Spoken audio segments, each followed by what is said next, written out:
I remember when I was a freshman in college that I heard one of the professors make this comment. He said, "A man with an experience is never at the mercy of a man with an argument." And I was impressed by that, although I really didn't think deeply about it. And I thought back on that statement many, many times thereafter and gradually came to the realization that the statement really isn't all that sound. Because even if we have an experience that is powerful and life-transforming, that experience is still open to interpretation and to evaluation and to analysis. And it's possible for any one of us to have a profound experience that we misunderstand profoundly. And of course, the most significant experience that I ever had in my life was the personal experience of my conversion to Christianity. My conversion to Christianity was one of those Damascus Road affairs, where it was sudden, it was dramatic, and in a sense catastrophic. Not catastrophic in the negative sense, but catastrophic in the sense that it created a massive upheaval in my life. And I was so excited about my conversion to Christ that I went immediately and told every friend of mine, in fact, every person that I met. If I was riding a bus, I would talk to the person who was sitting next to me, because I couldn't imagine why anybody in the world wouldn't be thrilled to hear about this exciting thing that I had discovered in my life. I really felt like a person who had discovered the pearl of great price and thought that everyone had an equal admiration for that sort of jewelry as I had recently acquired. But I soon discovered that in fact that was not the case. And people, in many cases, simply didn't believe what I was saying, and others found it necessary to explain for me my experience. They would criticize it, they would analyze it, they would deny it. And the argument that I heard, I think, more often than any argument was this. They said, "R.C., don't you see what has happened to you? What has happened to you is that you have come to religion because you needed some kind of crutch to assist you through life. You needed what Karl Marx had called the opiate for the masses, some kind of bromide that would make the difficulties of your existence more bearable. And so, out of some deep-rooted psychological need of one kind or another, you have entered into this religious experience." And they said, "Don't you realize that what you've done is that you've allowed fantasy to replace reality? That you have experienced a common error of the creative imagination of human intelligence that the psychologists call wish projection. Because you want to believe in God, because you want to believe that there's someone out there who will cleanse you of your sense of guilt that has tormented you, who will deliver you from the fear of death, who will promise you significance and meaning in your life and all of these things, that you have projected that wish into a reality and have now, therefore, taken up the crutch of religion." I found that one of the most disturbing and troubling questions that I had to grapple with as a young Christian, because I knew that there was an element of truth contained, to a point at least, in the inquiry. I couldn't deny that I wanted my faith to be true. I couldn't deny that it would have been personally devastating for me to discover the next week or the next day that I had put my faith in Christ in vain. I could not deny that I wanted it to be true. I certainly wanted to know that I was forgiven of my sins. I certainly wanted to know that there was a heaven. I certainly wanted to believe that there was a God who said that my life was meaningful and significant. And I couldn't deny those things. But there were plenty of friends of mine in the academic world particularly who had no problem denying those things. And I became a philosophy major and spent most of my time reading the writings of skeptics rather than of believers. And then later on, when I was teaching at Temple University in Philadelphia at the Conwell School of Theology, one of the elective courses that I taught there was for upper-level students, for graduating seniors, and I taught an elective in the philosophy of atheism. And what I did in that course was I required that the students read the primary sources, the primary documents of what are usually considered to be the most formidable critics of historic theism and Christianity. I made them read, for example, the writings of David Hume, of Ludwig Feuerbach, of Karl Marx, of Sigmund Freud, of Walter Kaufmann, of Albert Camus, of Jean-Paul Sartre, of Bertrand Russell, and so on.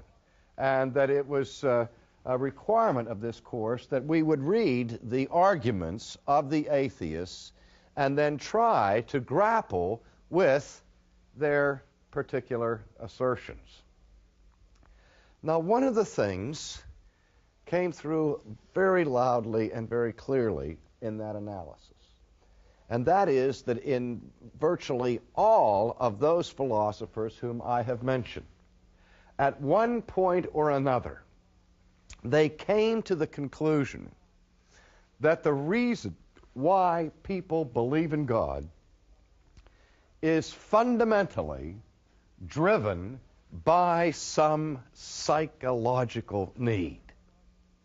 That is, psychological need is the mother of all religion. And I was interested particularly in 19th century philosophical thought. The 18th century had witnessed the what was called in Germany the Aufklärung, the Enlightenment, and one of the main precepts of the European Enlightenment was the principle espoused by the French encyclopedists, who said that now with our advances in modern science, the God hypothesis is no longer a necessary hypothesis to explain the origin of the cosmos or the beginnings of human life. Now we can look to other natural causes to explain the universe without appealing to primitive forms of religion as a basis for reality. By the middle of the 19th century, the climate of philosophical skepticism was such that in the main, philosophers were not debating the question, does God exist? It was tacitly assumed by most of them as a foregone conclusion that God does not exist. And so the question most of the able atheists of the 19th century were addressing was this question: since there is no God, why is it that man seems to be incurably homo religiosus? Everywhere we go, whatever culture we examine, we find evidence and manifestation of some form of religious expression, and religious belief that is deeply rooted in the culture. And it's not something that is limited to or contained within the confines of primitive, ignorant people. We find people profoundly intelligent who are as vehement in their affirmation of the existence of God as the atheists were in their denial. And they said, how can we account for that? Now, let me just pause for a second and see what was already appearing as the beginning of a philosophy of phenomenology. The question was not one of metaphysics, is there a God? We can't get up and climb up and beyond the realm of physics and penetrate those questions. What we need to know is, in the arena we can investigate this world. Not only can we investigate the forces of physics in this world and of chemistry and of biology, we can also examine anthropology. We can examine people. And one of the things we can do is that we can see that people here, one of the phenomenon that we see is that they tend to be religious. So we ask, why? We need to account for it. Just as a scientist in his laboratory has to give some kind of sufficient or efficient causal explanation for the data that he examines, so these historians of thought were trying to come up with a causal explanation for the advent of religion. And ladies and gentlemen, virtually every one of these people came up with some explanation rooted and grounded in psychology. Feuerbach, he noticed, for example, that no matter what culture he examined, the cultural expressions of their religion tended to depict gods that looked like mirror images of the people themselves. That if they went to an Aborigine native in Australia, their deity looked like an Australian Aborigine rode around in a canoe. If they went to an outpost in Alaska, they would find that their deity was described to look like an Eskimo. And it seems that the people began to create God in their own image, rather than understand themselves being created in God's image. And so Feuerbach said, all that God is, in our concept, is a projection of human characteristics elevated to the super or to the nth degree, sort of as a cosmic Superman. We understand power as a human trait. We just absolutize that, and we say God is omnipotent, all-powerful. We understand that human beings are capable of knowledge. They have science. We raise that to the nth degree and say God is a being who is omniscient. He has all knowledge, and so on. Karl Marx, as you well know, sought an economic explanation for the advent of religion. He said that the history of mankind is basically the history of the conflict of economic clashes between economic groups and so on.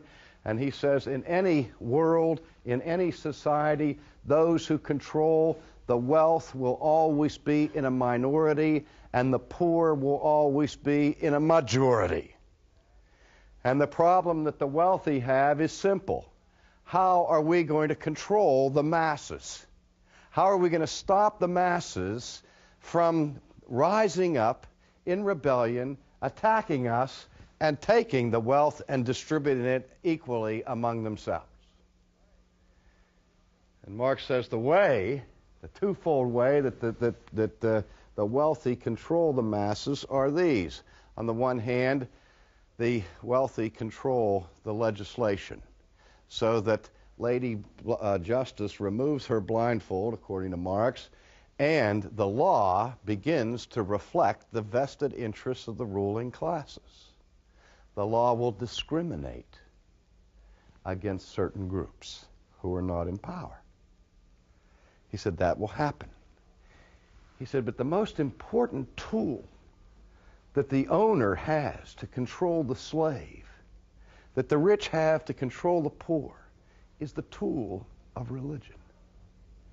Because what religion does is that it promises to the poor a better life in heaven, on the other side of the Jordan.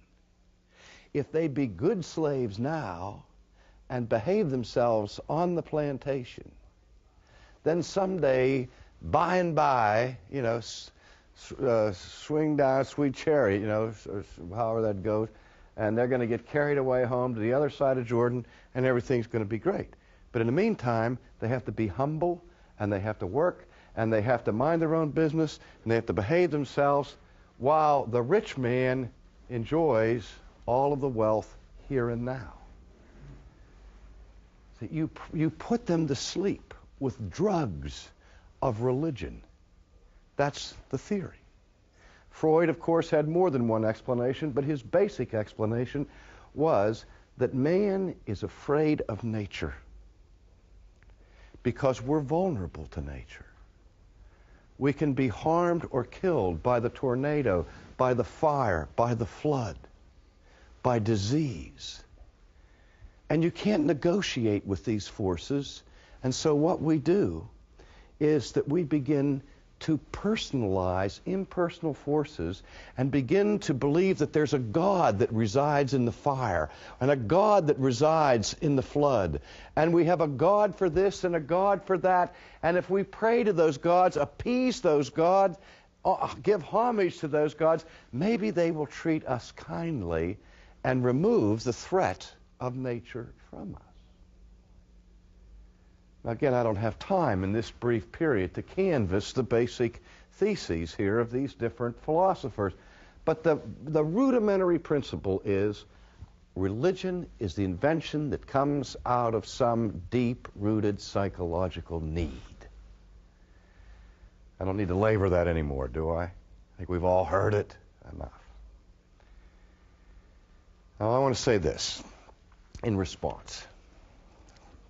When somebody is accused of a crime in our criminal justice system, it is the task of the prosecution to prove the charges against the accused.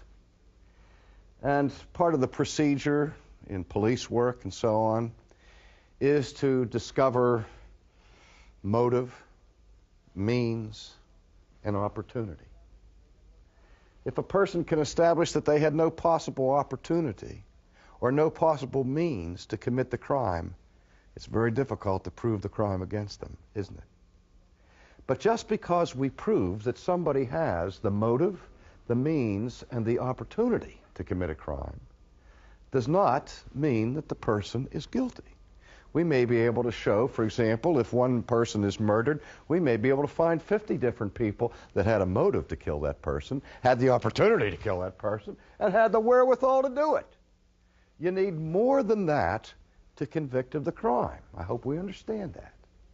Now, I have no quarrel with Freud or Marx or Feuerbach or Sartre or Kaufmann or any of this in terms of their making it very clear that human beings indeed do have the capacity to invent religion.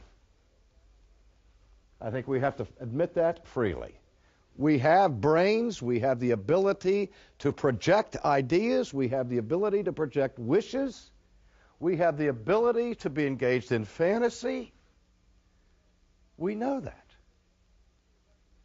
And I think that it's theoretically possible, if there is no God, I think it's possible that people could invent one. We have the motive, we have the means, we have the opportunity. I don't think we'd invent the God of Scripture. I don't think we'd invent a God who's holy. I don't think we'd invent a God who demands perfect obedience to him with the threat of everlasting torment if we fail in that. But that's another story. But I'm saying, I'm granting at the outset that we do have a psychological motive to invent God. But what I'm pleading for in this brief message this evening is to understand two things. That just because man has the ability to invent God does not mean that that's how the idea of God came about. It's also more than possible that the reason why the world is incurably religious is because there is a God who has so clearly and manifestly demonstrated his existence to mankind that knowledge of him is virtually inescapable. That's another alternative explanation. But more important to the point right now is that we have to say to our atheist friends, hold the phone a minute. I'm willing to grant to you that I have a vested interest in believing in God. Are you willing to grant to me that there are also powerful psychological motives that many people have to deny the existence of God? That the worst news that some people I know could ever discover is that there's a God who will hold them accountable for their lives. Because if there is a bias, the bias can be in the other direction. There's a strong reason why I wouldn't want God to exist, namely that if I have sinned, if God exists, then I understand that I am guilty before him and that I am going to be held ultimately accountable. And if that's the way, if I am in a relationship to God that is one of alienation and estrangement and disobedience, then I hope with all of my heart and soul that he doesn't exist. Do we understand that? And now I'm trying to say is the question of the existence of God can never be resolved on the basis of our psychology. That's a question that we have to deal with on other grounds, on objective grounds of objective philosophical argument, not on the basis of what my psychological disposition is or what your psychological disposition is. I have to say at the outfit, yes, I want there to be a God.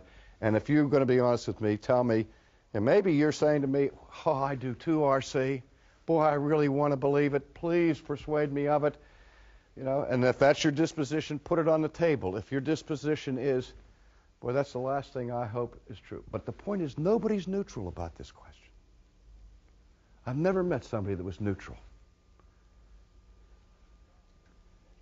Because there is no neutrality when it comes to moral responsibility, ultimately.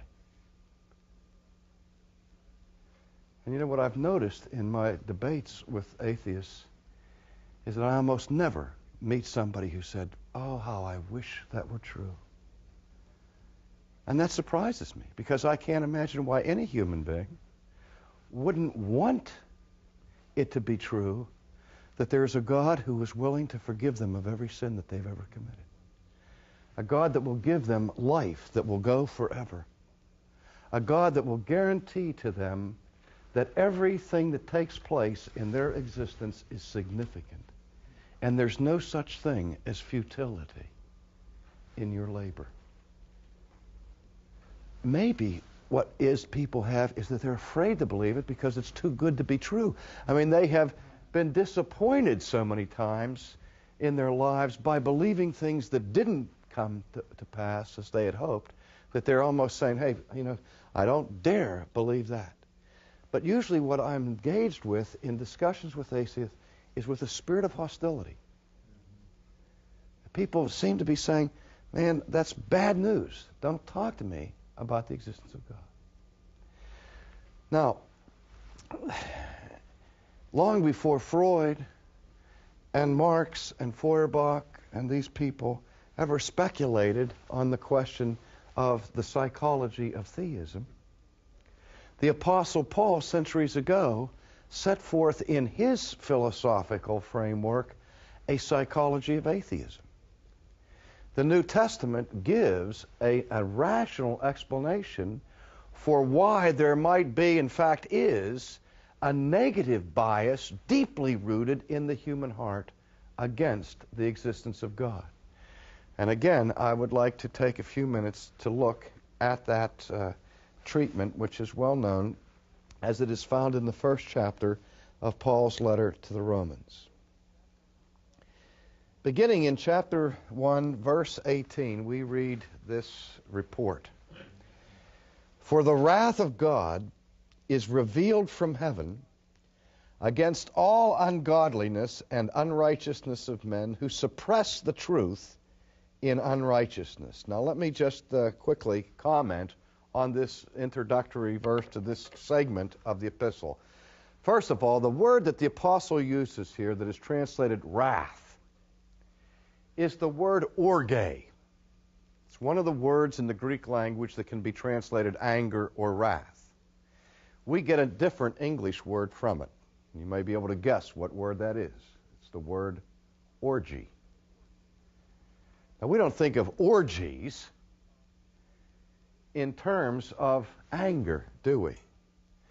We use the term orgy to describe an unrestrained, unrestricted, unbridled involvement or manifestation of sensuality and sex and partying and all the rest.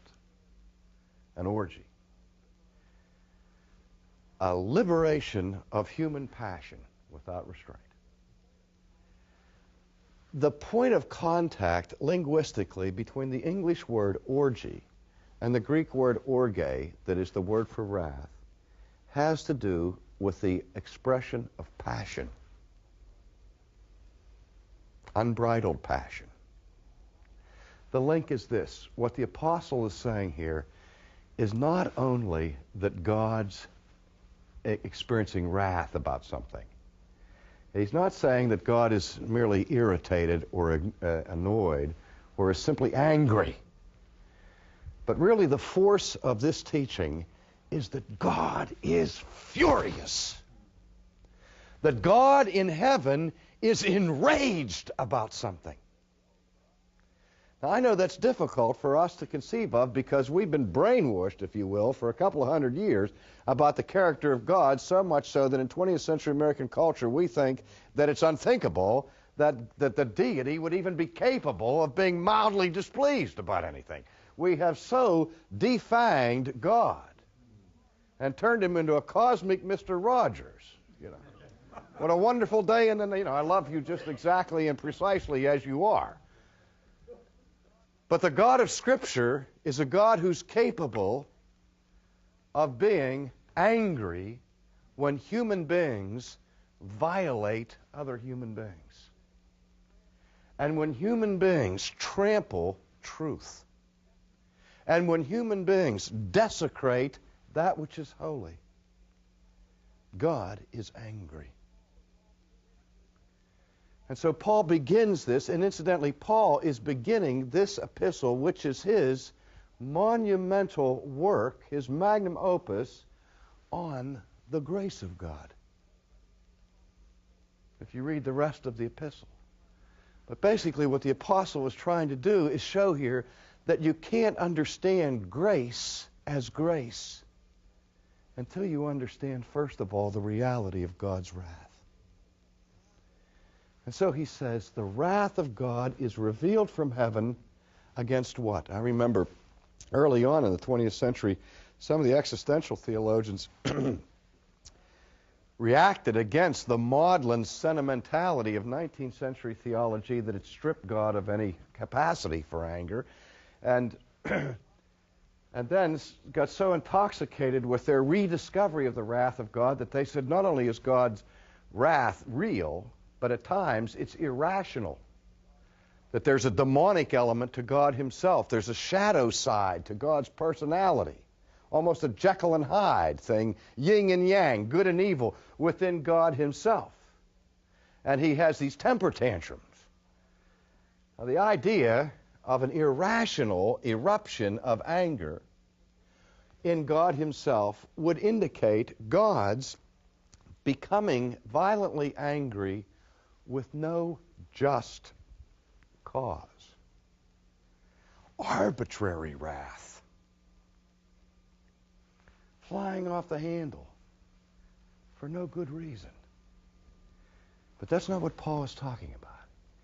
He says the wrath of God is revealed from heaven against all ungodliness and unrighteousness of men. There is a reason for his anger. It's a twofold reason. This is really a hendiades as a Greek structure here in the language, which it simply means that two different words are used to point to one particular problem. What Paul is saying, get this, think carefully, is that God is enraged because of a particular sin that God regards as both being unjust and irreligious. It's unrighteous and ungodly. It's not only unethical, but it is irreverent and blasphemous. There's one sin that Paul has in view here. Listen to what it is. Who suppress the truth in unrighteousness.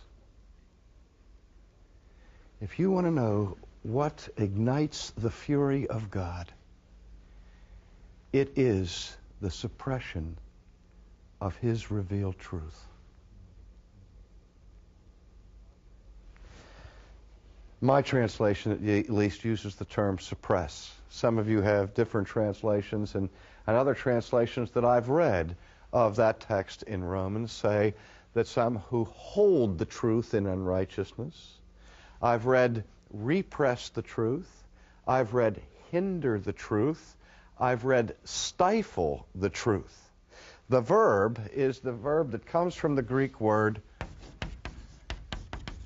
katakain. Katakain, which means to hold down against resistance. It's the term that is used in the New Testament when the apostles are held against their will in prison. They're incarcerated. The image that the verb suggests is this. If there were a giant spring with heavy, thick coils, and for me to compress that spring, I would have to press down upon it on all my might. But the only way I could keep the spring down is if I kept pressing down on it, because the moment I released the pressure, the spring would come back up. Katakain. It has a positive meaning when Paul admonishes his disciple Timothy and says to him, hold fast that which you have received. It's the same verb. Hang on to it. Don't let it go. Exert all the power you can to keep it in your grasp. That's the force of this verb, katakain. But again, Paul says that God is angry because people are suppressing unrighteously, immorally, unethically, some kind of truth. What kind of truth? Is it some kind of political conspiracy that's been covered up? Is this Watergate that we're talking about in the first century? No, if you excuse the pun, it's Heavengate that is being covered up, because Paul goes on and specifies what he's just spoken of in general terms previously to this. He says, because that which is known about God is evident within them, for God made it evident to them. He's talking about the knowledge of God. What the apostle is saying is that God is angry because human beings are suppressing a knowledge of God. A knowledge that God himself has revealed to the world. And what he says here, again, in verse 19, because that which is known about God is evident within them, for God made it evident to them. And I want us to understand here that the word that is translated in my version by the English word evident is the word phaneros, which in Latin is the word manifestum. That is, this knowledge of God of which the apostle is speaking is not some vague, esoteric, arcane, secret, hidden knowledge that only some Gnostic elitist with a super intelligent capacity could ever discern. But rather it is the knowledge of God Himself that is manifest, that is clear, and that it is clear to the whole world. It's that same knowledge that Scripture elsewhere says that the heavens declare the glory of God. The firmament shows forth His handiwork. I was listening to a talk show one night, radio talk show, where they had an atheist philosopher, they had a Roman Catholic Jesuit theologian, and a Protestant theologian. And they were debating arguments for the existence of God. And they were getting in all kinds of sophisticated debates about the ontological argument and the cosmological argument and so on. And then they started receiving phone calls. And they got a call from a woman who was obviously uneducated and unsophisticated. And she used broken grammar and poor grammar to express her protest. I don't know what's wrong with you people. Why don't you just go outside and open your eyes? You know? She was saying, it's clear. It's manifest. How can you miss it? People say to me, he said, Sproul, do you think you can prove the existence of God? I said, with the greatest of ease. They said, give me some evidence. I take my shoe off. I said, look at that. That proves conclusively, compellingly, demonstratively the eternal existence of Almighty God. Oh, they say, you mean you're giving probable evidence? No, I'm giving certainty. I said, why? I said, if it exists, if you see a shoe here, if there's anything here that's a shoe, then something exists necessarily. Something has the power of existence in and of itself, eternally, or the simplest child can understand nothing could possibly exist now. Because if there was ever a time when there was nothing, this is a manifest impossibility.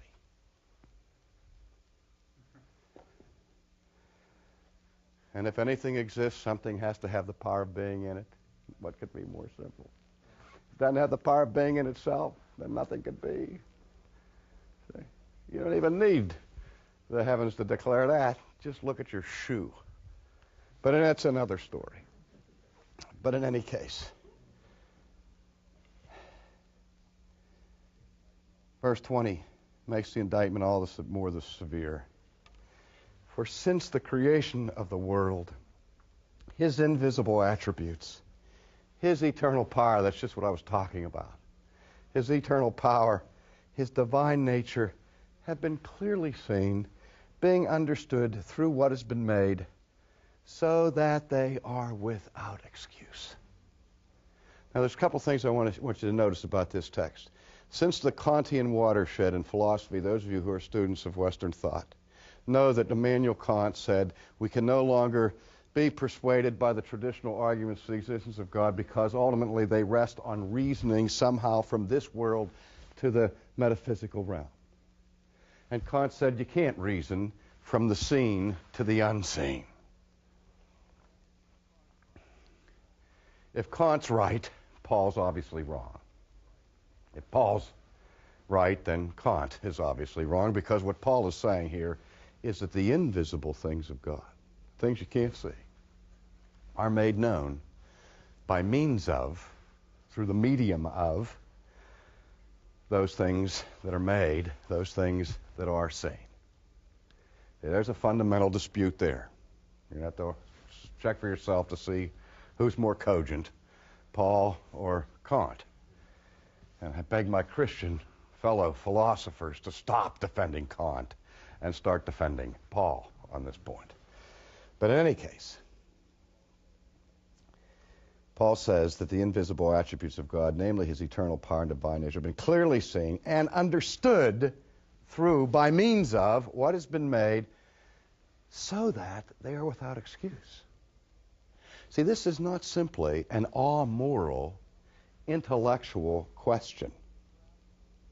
The question of your affirmation or denial of the existence of God is a matter of consummate moral culpability.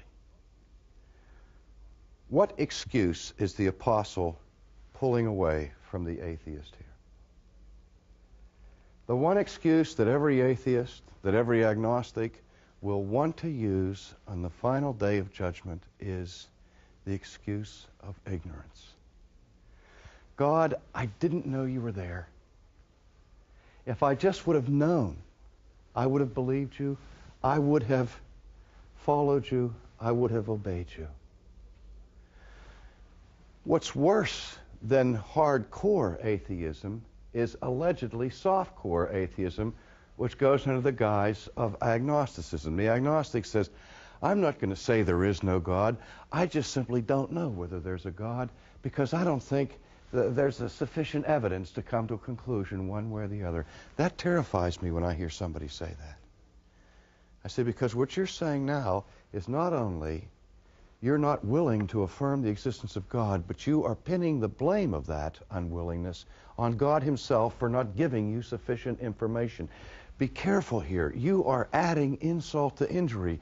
If this is true, then what it is saying here is that God has so clearly manifested himself ever since the creation of the world, through everything that is made, that you can never use ignorance as an excuse before God.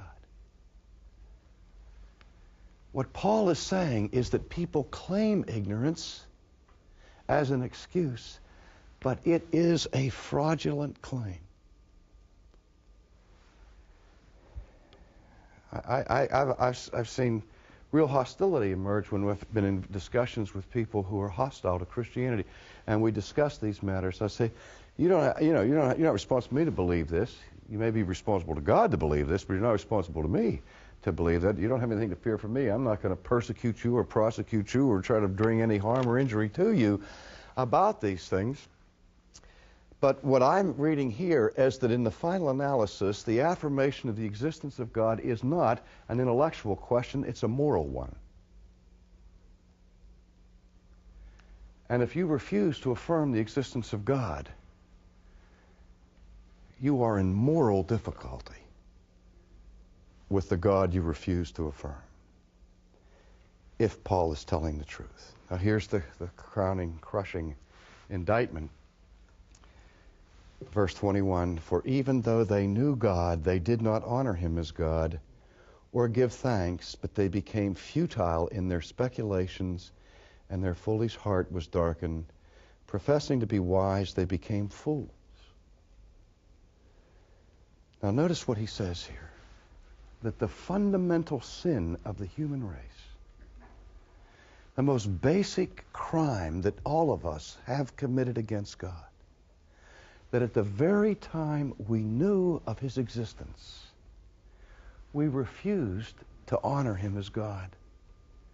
We refused to give proper gratitude to our Creator. You see, the problem with the atheist, according to Paul, is that it's not that the atheist doesn't know God. The problem is he refuses to acknowledge what he knows to be true. And that is dishonest. And I'll say this to people when I'm debating the question of the existence of God. I say, look, I'll debate this with you as long as you want to debate, and I'll try to answer as many questions as I possibly can. But I want to be honest with you. I want you to know I don't trust you. I think you're lying to me. You're telling me you don't believe that there's a God. I don't believe that. I think you know very well there's a God. And you're trying as hard as you can to escape that knowledge. That's what I say to them. And it makes them furious in most cases. But I mean, I have to say that because that's what the New Testament declares. Paul's not pulling any punches here. And he goes on to say, and here's where the psychology comes in. Professing themselves to be wise, they became fools, and they exchanged the glory of the incorruptible God for an image in the form of corruptible man and of birds and four-footed animals and crawling creatures. Now, let me just say this. Verse 25, they exchanged the truth of God for a lie, worshipped and served the creature rather than the Creator who is blessed forever. Ladies and gentlemen, what man usually does with the revelation of God is not turn it into atheism. Our normal reaction to God's divine revelation in nature is to turn it into religion, but a religion of idolatry, where we worship a creature rather than the Creator. And we can do it in the Christian church. When we talk about the sovereignty of God and we talk about the holiness of God and people respond and say to me, I don't believe that stuff, my God's a loving God and all of that stuff, I say, are you sure your God isn't an idol? Your religion, I mean, we all have a basic propensity towards idolatry. That's where we all are coming from. If we would take these categories that Paul has used here in Romans and translate them into modern psychological nomenclature, here's what it would look like. In many views of psychoanalysis, psychiatrists and psychologists are interested in traumatic experiences and the damage they do to us unconsciously, to our psyche. There's constant probing into the secrets of our past to see where we experienced trauma as children and how that baggage can be carried through our entire lives. For example, I may go to see a psychiatrist or a psychologist, and I'm greatly distressed about something, and he begins to take my family history, and he not only listens to the words that I say, ladies and gentlemen, he pays attention to my nonverbal communication. He may ask me about my dreams. He may ask me to take some Rorschach ink blot tests, you know, like the guy that went to the psychiatrist and he gave him all these ink blot tests, and every time the guy saw an ink blot, he gave some erotic sexual explanation. And finally, when it was all done, you know, the psychiatrist said, I can see you're really hung up on sexual imagery. And he said, why do you say that? He said, because every one of these things you interpret it in a sexual manner. And the guy said, well, you're the one that showed me all the dirty pictures. But we understand that we can communicate in other ways besides words. And if that psychiatrist is taking my history and he says, how do you get along with your mother? And I say, Mother? I always got along great with Mother. My mother and I were terrific. I love Mother with all of my heart. And every time I say Mother, I do that.